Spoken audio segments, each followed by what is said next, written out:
गृह मंत्री राजनाथ सिंह कल से 2 दिन के दौरे पर जम्मू कश्मीर जा रहे हैं। गृह मंत्री वहां राज्य के सुरक्षा हालातों का जायजा लेंगे। हाल ही में राज्य में कई स्थानों पर आतंकी हमलों के बाद गृह मंत्री की ये यात्रा खासी अहम मानी जा रही है। और इस खबर पर और अधिक जानकारी दे रहे हैं हमारे संवाददाता सुधाकर दास। सुधाकर, गृह मंत्री की यात्रा काफी अहम मानी जा रही है, विशेषकर जिस तरह के जम्मू कश्मीर में इस वक्त हालात हैं, क्या कुछ एजेंडा रहेगा? जी बिल्कुल ऋतु, मोटे तौर पर ये कहा जा सकता है जो 4-5 मुख्य मुद्दे जिन पर गृह मंत्री चर्चा करेंगे, जिसके ऊपर रणनीति तैयार होगी।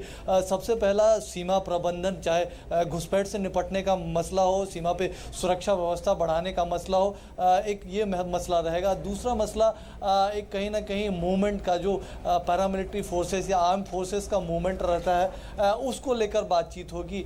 इसके अलावा जो इंक्रीज सिक्योरिटी, हाईवे सिक्योरिटी, ये एक अहम मसला है, क्योंकि अमरनाथ यात्रा भी 2 जुलाई से शुरू हो रही है। अमरनाथ यात्रा की तैयारियों का जायजा के साथ साथ हाईवेज की सिक्योरिटी किस तरह बरती जाए, उसके बारे में बातचीत होगी। इसके अलावा एक कोऑर्डिनेशन का मसला है, और साथ ही साथ जो खुफिया जानकारी, क्योंकि काफ़ी सक्सेस भी मिला है। ऐसा नहीं है कि सिर्फ आतंकी घटनाएं हुई हैं। हाल के दिनों में हम लगातार देख रहे हैं, पुलवामा, कुपवाड़ा, तमाम जगहों पे हमने आतंकवादियों को खुफिया सूचनाओं के आधार पर ट्रैप किया है, उनको मार भी गिराया है। तो खुफिया जी सुधाकर, ऐसे अहम मुद्दे हैं जिस पर गृह मंत्री बातचीत करेंगे, और पूरी सुरक्षा, अमरनाथ यात्रा की तैयारियों का भी वो जायजा लेंगे। जी सुधाकर, बिल्कुल सुरक्षा व्यवस्था पर, सुरक्षा तैयारियों पर वहां पर जायजा लिया जाएगा। हाल ही के दिनों में जिस तरह की घटनाएं वहां पर हुई हैं, विशेषकर पंपोर में जिस तरह का वहां पर अटैक हुआ था, उसको लेकर गृह मंत्री ने अभी पिछले दिनों समीक्षा बैठक भी की थी। गृह मंत्रालय की एक टीम भी वहां पर है।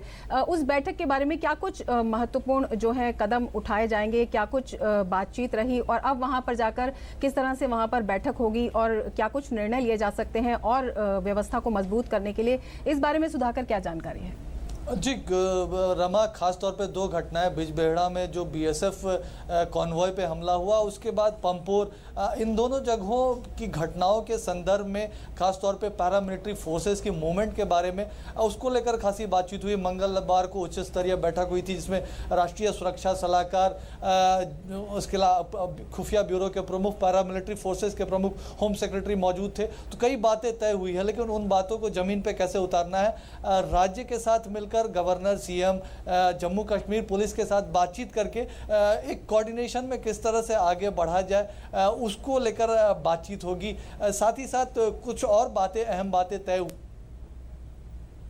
ऑप्शनल प्रोसीजर क्या हो, आतंकवादियों का अगर एनकाउंटर में मुकाबला करना है उस वक्त, मूवमेंट में उस वक्त, उसके अलावा रिलोकेशन होता है, तमाम चीज़ों को लेकर, या बॉर्डर सिक्योरिटी को लेकर। तो एसओपीज में भी काफ़ी कुछ बदलाव की बात है, लेकिन उन बदलावों को में राज्य सरकार की क्या राय है, उसको लेकर गृह मंत्री बातचीत करना चाहते हैं। उसके बाद चूंकि गृह मंत्रालय की टीम पहले से ही मौजूद है, परसों गई है गृह मंत्रालय की टीम, और वो तमाम पक्ष जो हो सकते हैं, chief secretary, DGP, paramilitary forces, arm forces, सेना के अधिकारियों के साथ, उसके अलावा सिविलियंस, जो जिलाधिकारी है, तमाम पक्षों के साथ बातचीत कर रहे हैं। वो उन्होंने भी गृह मंत्री को काफ़ी सूचनाएं दी हैं, वो अपनी रिपोर्ट भी देंगे। तो उसके आधार पे उनकी जो सिफारिशें हैं, राज्य सरकार के जो सुझाव हैं, ताकि एक समन्वित तरीके से आगे बढ़ते हुए सफलताएं जो मिल रही हैं, उन सफलताओं को कायम रखते हो, और कम से कम नुकसान हो, जो अपनी तरफ से